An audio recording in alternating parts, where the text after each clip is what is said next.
Dalam kepercayaan tradisional Melayu ataupun Indonesia, susuk merujuk kepada objek halus, biasanya logam kecil seperti emas ataupun perak, yang ditanam secara gaib dalam tubuh untuk tujuan tertentu, selalunya untuk tujuan kecantikan, daya tarikan ataupun keyakinan diri. Walaupun ia lebih kepada kepercayaan mistik dan tak terbukti pun secara saintifik, masyarakat sering mengaitkan beberapa ciri pemakai susuk seperti berikut. First, dari ciri-ciri fizikal dan aura.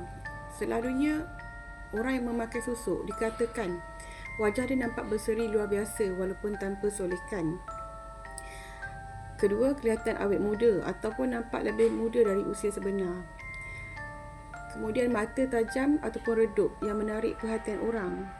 Senyuman ataupun nampilan pun yang mudah memikat orang ramai juga.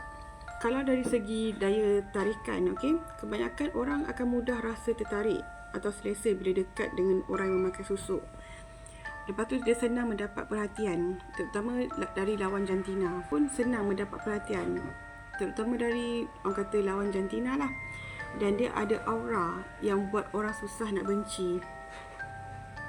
Kalau dari segi tingkah laku ataupun keadaan diri, kadang-kadang nampak keyakinan diri dia tinggi.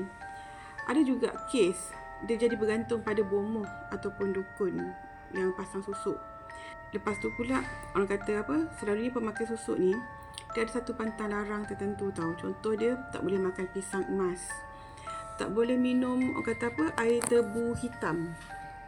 Dan ada juga yang kata orang yang pakai susuk ni dia tak boleh lalu bawa ampayan.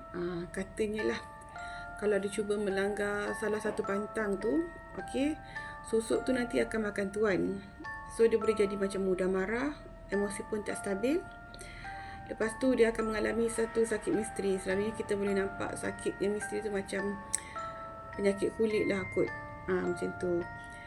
Dan selalunya orang akan kaitkan orang yang pakai susuk ni dia susah nak meninggal, kalau mengikut cerita orang lama-lama.